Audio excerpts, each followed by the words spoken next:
At ICICI Securities, that is down about 62% since listing.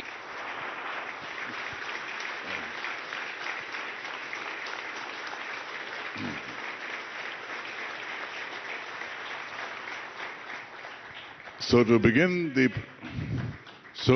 proceedings, may I call on Mr. Vineet Jain, Managing Director of the Times of India Group, to deliver the welcome address.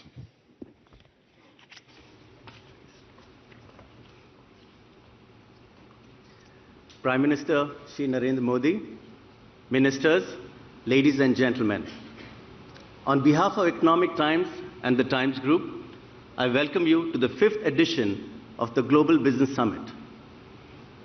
We launched this summit in January 2015, not long after the Modi government took office. Our vision was to make it an India-focused global melting pot of ideas and innovations. We are honored that the Prime Minister has chosen this platform on multiple occasions to outline his vision for India and its economy. It is deeply satisfying to see this summit keep growing bigger and better. It is today a fixture on the calendars of global and Indian decision makers. Honorable Prime Minister, we thank you for being with us through this journey. You have never shied away from dreaming big and from setting yourself bold targets, even when they have seemed almost unachievable. Many of your initiatives have been game-changing and life-altering, from Swachh Bharat, Ujjwala and Saubhagya, to Jan Dhan and Ayushman Bharat. Direct benefit transfers for payment of subsidies have not only plugged leaks in the system, but touched millions of lives. Inflation, which is like a tax on the poor, is down to 2% from 6% in 2014.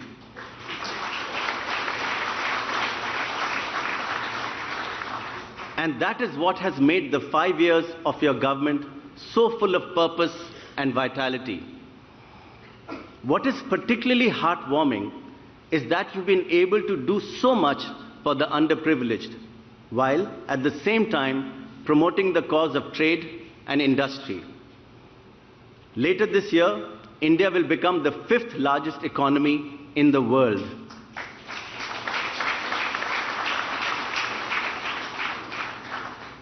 Ease of doing business has improved dramatically from a very lowly rank of 142 in 2014 to 77 now. Landmark reforms such as the Indian Bankruptcy Code and GST have promoted tax compliance and ensured that companies pay lenders and suppliers on time.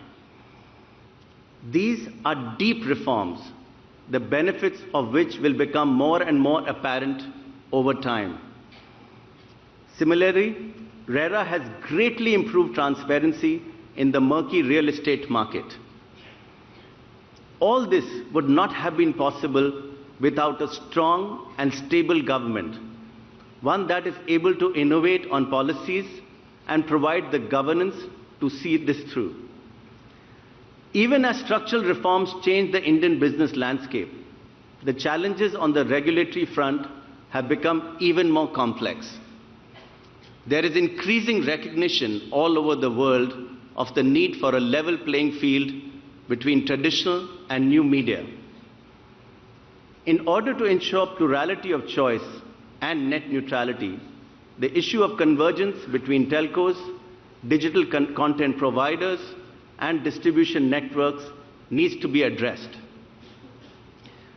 If innovation is to flourish, political leaders and global influencers, many of whom are assembled here today, must frame fair and robust rules for business.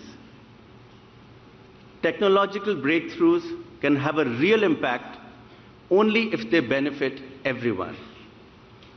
We are already seeing the consequences of an uneven playing field, where the benefits of global deals don't touch the common man. These effects are being felt in some of the world's richest economies. Brexit could hit world trade, upsetting established trade relations and putting many a small business at risk. The US-China trade standoff is already taking a toll, and it could get worse. India, with its steady growth, has been a standout amid global economic volatility. It now needs to step up and help make the world a better place for our children and grandchildren. In Mr. Modi, we have a visionary leader who has established close rapport with his counterparts around the world and can play a lead role in coming up with solutions to the pressing problems of today and tomorrow. All of this has heightened anticipation in the Prime Minister's speech. Knowing him, he must be planning to cross many more rivers and climb many more mountains. Honorable Prime Minister, we are eager to hear your thoughts on the road ahead. We are glad to have all of you here to discuss and debate ideas and solutions. We believe the Global Business Summit is a great platform for helping shape a more inclusive world. Thank you.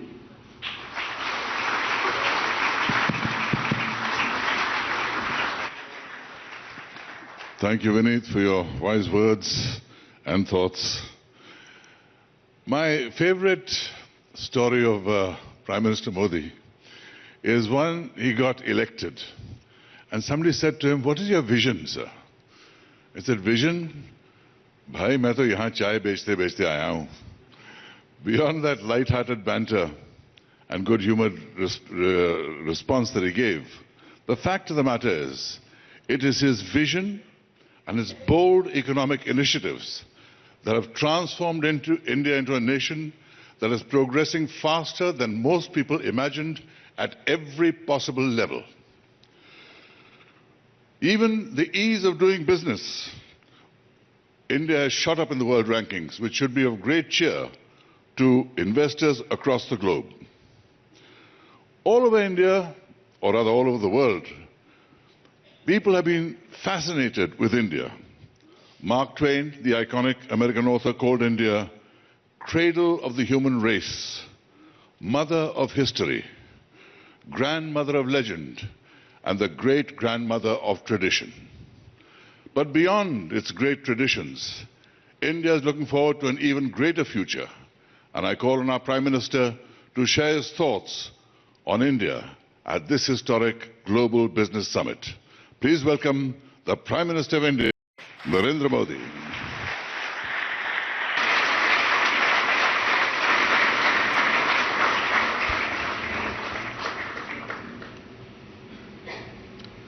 Shri Vineet Jain, distinguished guests from India and abroad, a very good morning to all of you.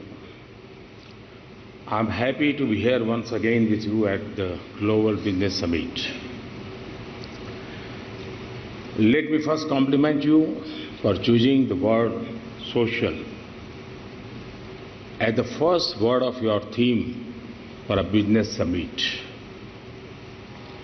I'm also happy to note that the people present here are discussing the challenge of how to make development sustainable, which happens to be the second word of your summit. And when you talk about scalability, which is the third word of the theme for this summit, it gives me hope and confidence that you are indeed discussing solutions for India. Friends, who would know better than all of you present here about the challenges the country was facing during the second half of 2013 and early 2014. Runaway inflation was breaking the back of every household. Increasing current account deficit and higher fiscal deficit were threatening the macroeconomic stability of the country. All these parameters were indicating a gloomy future. The country was facing total policy paralysis. This was preventing the economy from reaching the level which it was worthy of. The global fraternity was worried about the health of this member of Fragile Five Club. There was a perception of surrender to existing circumstances. Friends, it was in this background that our government came to serve the people, and today change is clearly visible.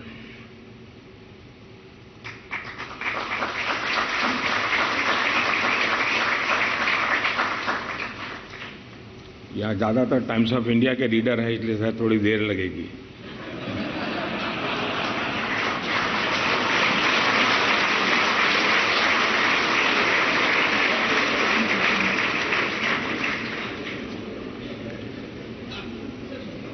After 2014,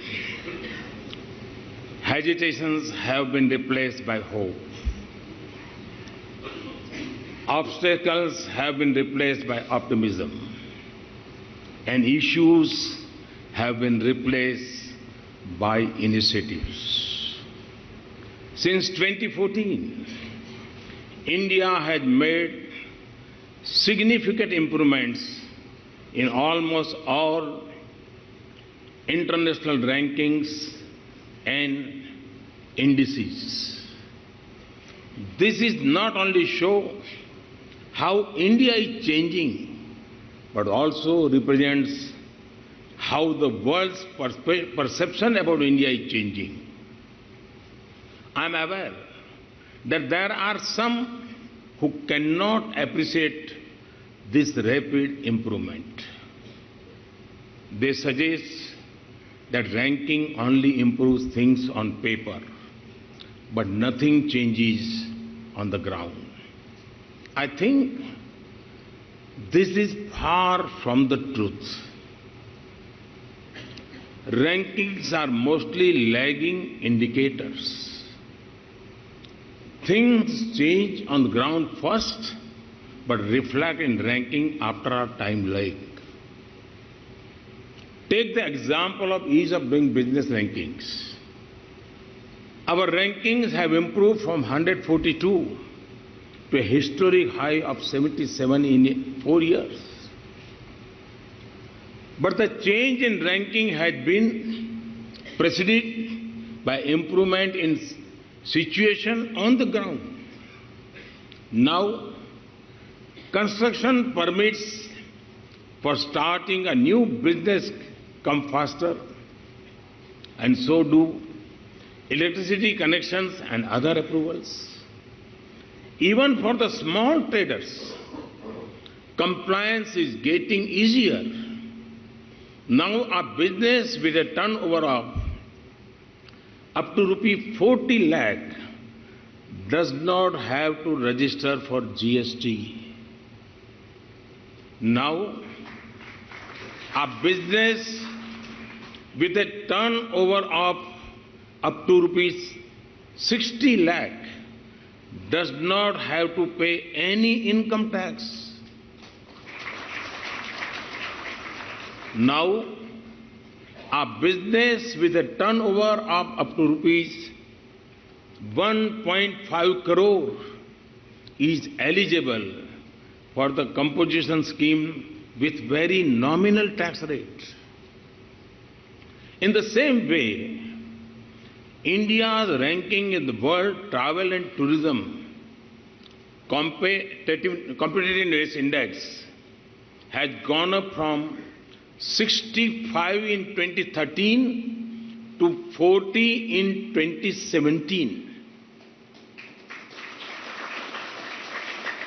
number of foreign tourist arrivals to India increased by around 45%.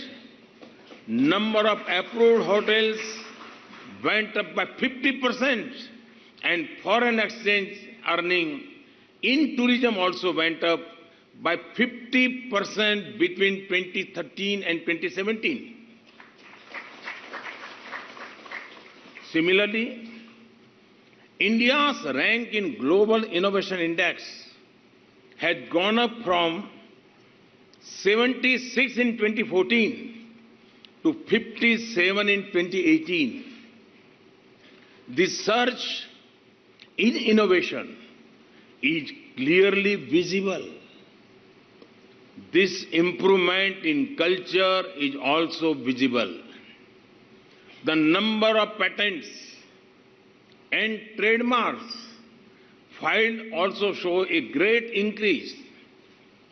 Friends, the change is due to a new style of governance and is often visible in interesting ways. I would like to give you such an interesting example of how things have changed since 2014. We are now witnessing various forms of competition. A competition between ministries, a competition between states, a competition on development, a competition on achieving targets. Today, there is a competition as to whether India will get 100% sanitation first or 100% electrification first. There is a competition as to whether all habitations will be connected by road first or all homes will get gas connection first. There is a competition as to which state will attract more investment. There is a competition as to which states will build houses for the poor fastest.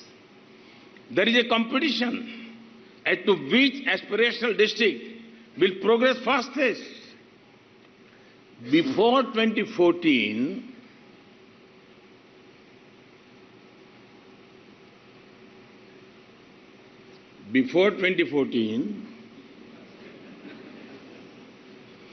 also we heard about a competition, although of a different kind.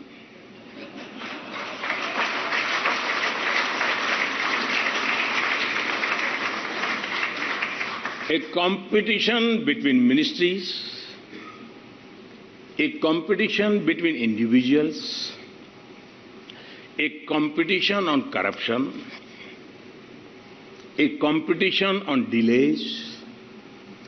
There was competition on who can do maximum corruption. There was competition on can do fastest corruption. There was competition on who can do most innovation in corruption.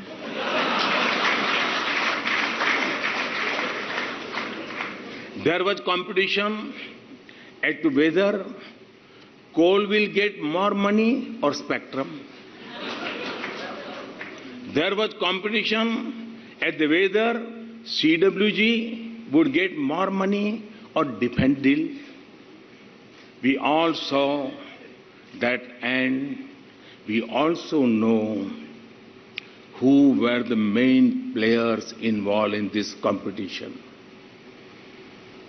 I will leave it to you to decide which form of competition you would prefer.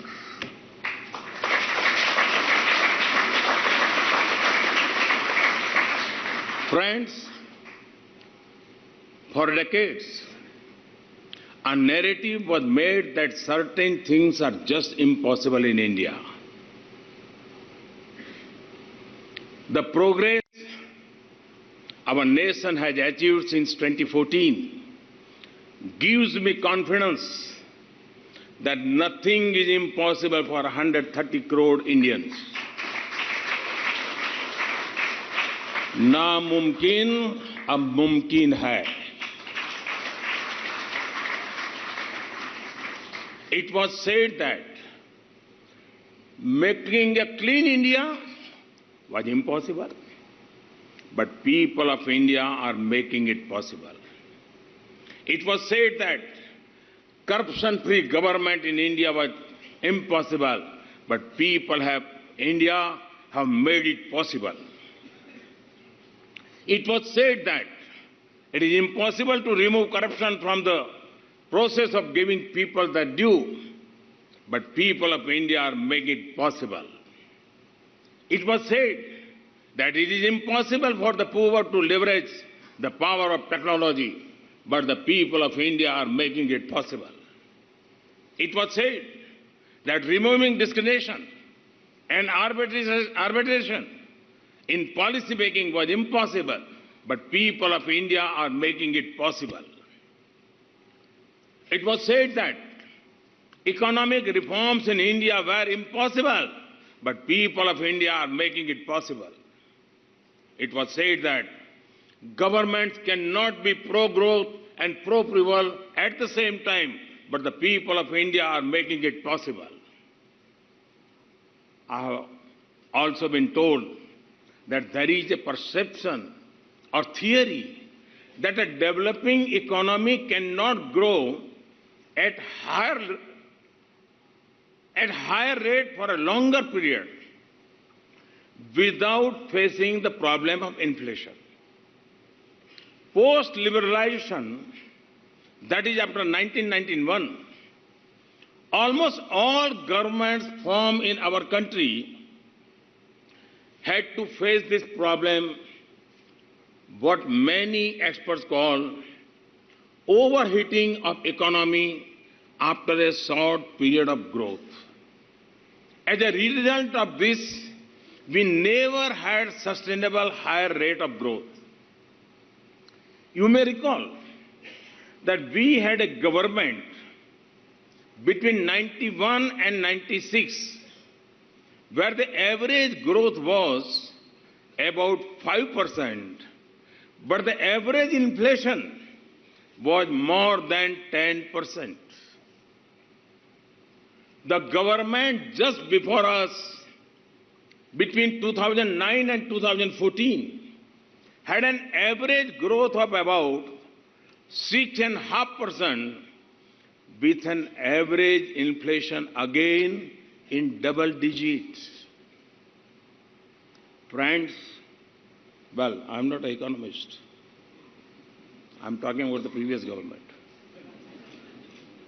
Friends, during 2014 to 2019, the country would register average growth of 7.4%, and the average inflation would be less than 4.5%.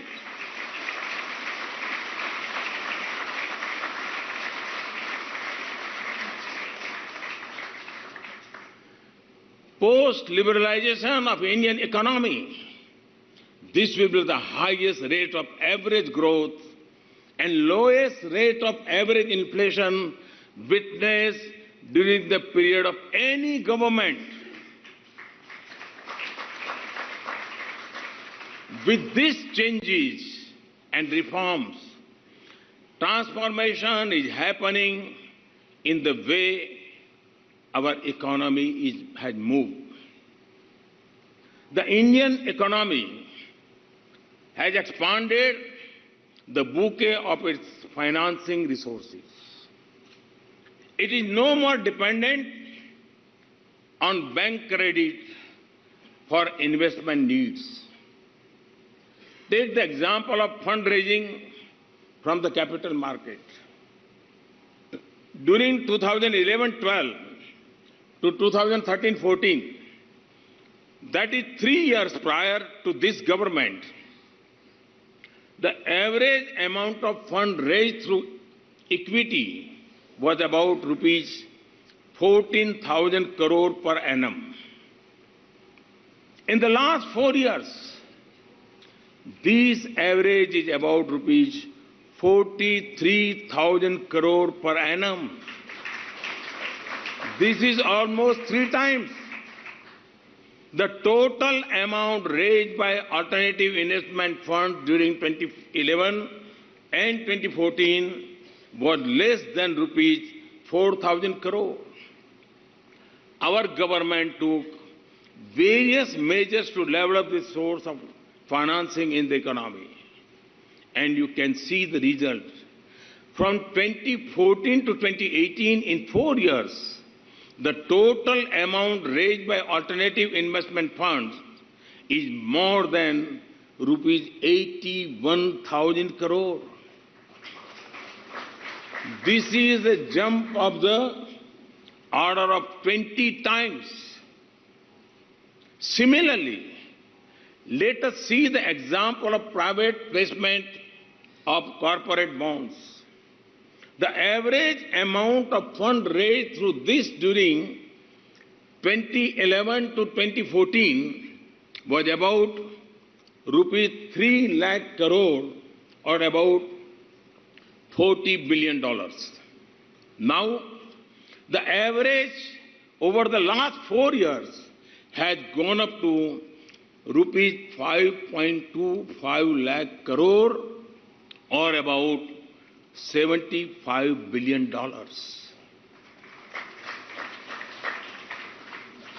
This is a jump of almost 75%. All these are examples of confidence shown in the Indian economy. Today, this confidence is shown not only by domestic investors, but also by investors from all across the world. And the confidence shown in India continues, breaking the earlier trend of pre-election years. In the last 4 years, the amount of foreign direct investment received in the country was almost equal to what was received in 7 years before 2014. To achieve all this, India needed reforms to transform. And by having the Bankruptcy Code, GST, Real Estate Act, to name a few, a solid foundation for decades of higher growth has been laid. 4 years ago, who would have believed that rupees 3 lakh crore or about $40 billion would be returned by defaulting borrowers to financial and operational credits?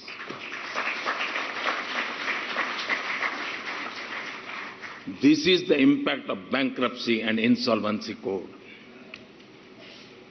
This will help the country in allocating financial resources more efficiently. While we attended the plumbing work on economy, which was not attended for so many years, we also decided not to put a caution board of slow work in progress.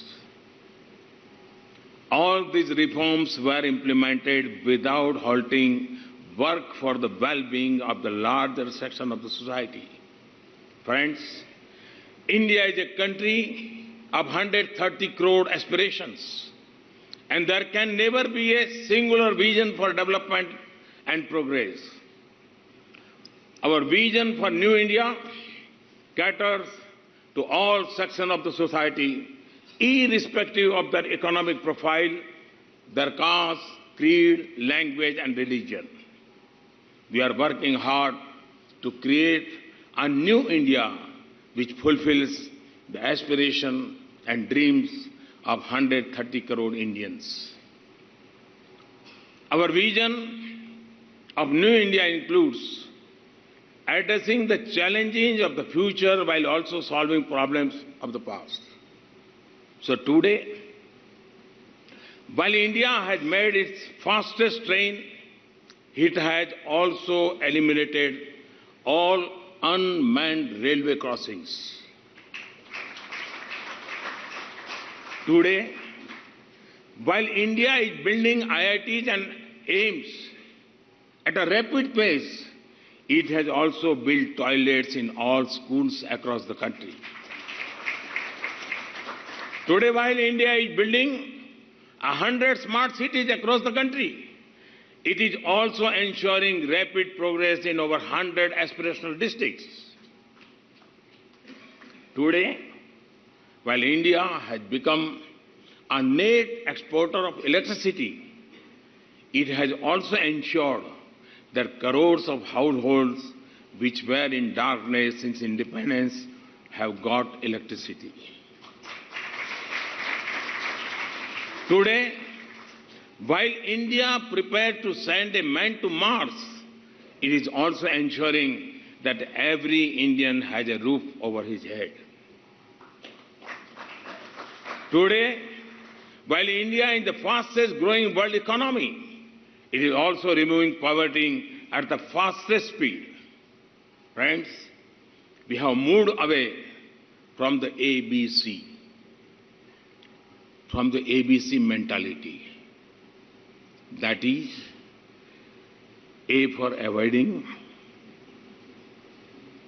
B for burying, and C for confusing.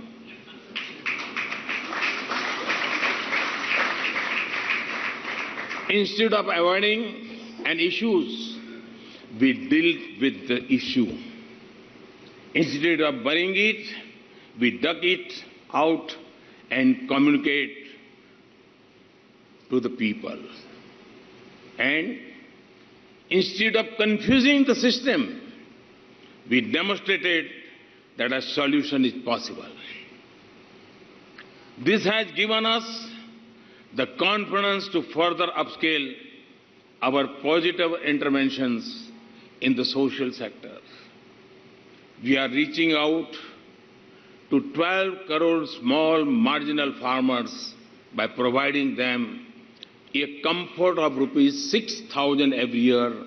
This will transfer 7.5 lakh crore rupees or about $100 billion to our farmers over the next 10 years. We are rolling out a pension scheme for crores of our informal sector workers. The engine of growth for this government is running on two parallel tracks. One, providing social infrastructure to all, particularly for those who were left out.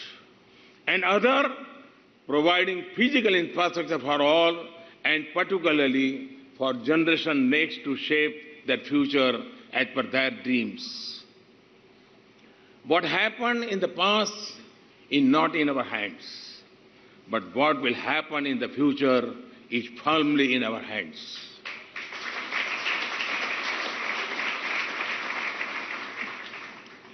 We often lament at missing the industrial revolution in the past, but today it is a matter of pride that India is an active contributor to the fourth industrial revolution.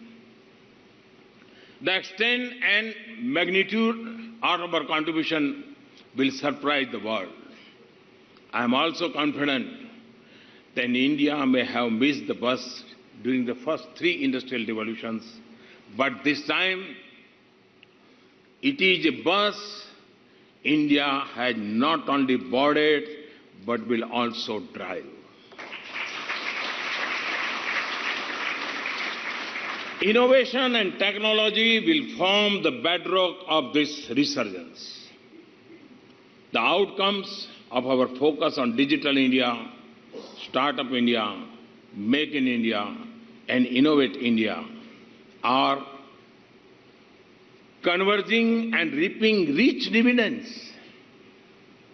Do you know that while around 4,000 patents were granted in 2013 and 2014, more than 13,000 patents were granted in 2017-18.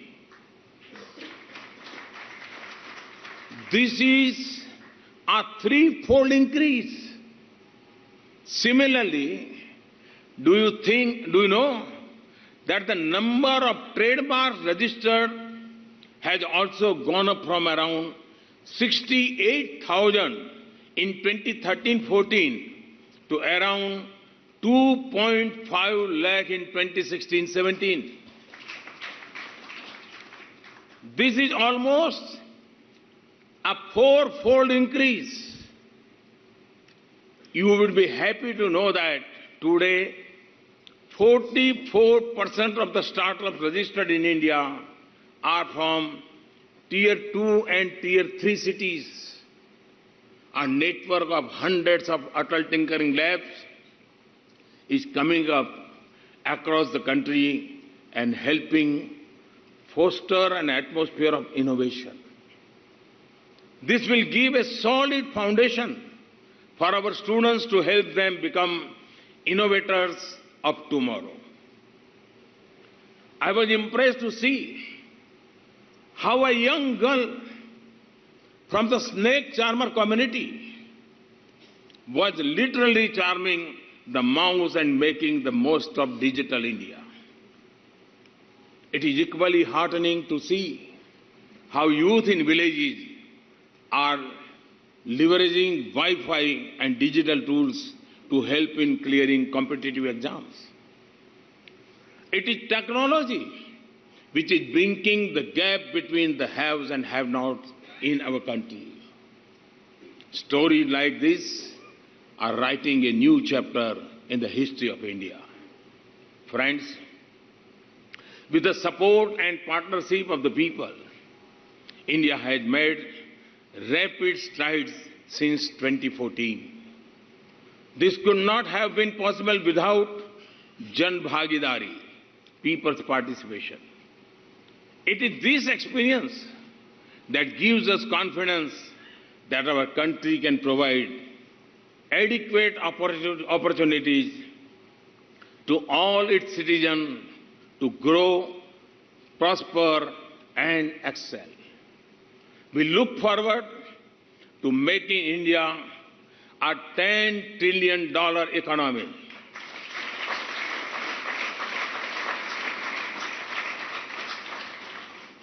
We look forward to making India the third largest economy. We want to make an India of countless startups.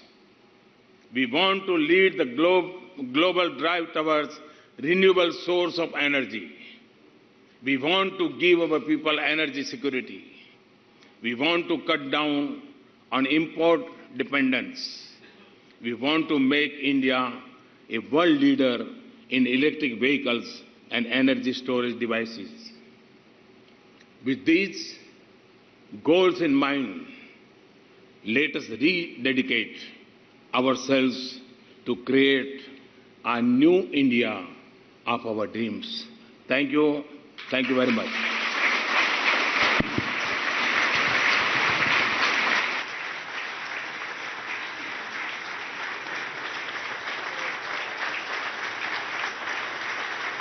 Thank you, Prime Minister Modi, for your inspiring, fact-filled, and wonderful speech that gave such hope to everybody in the country and internationally. There has been a feeling of enormous optimism and positivity in the country since you came to power, and we are most grateful for that. May I call on Mr. Vineet Jain to please present a token of appreciation to our Prime Minister, a hand-woven shawl, to mark our gratitude of his coming to this wonderful event and speaking to us.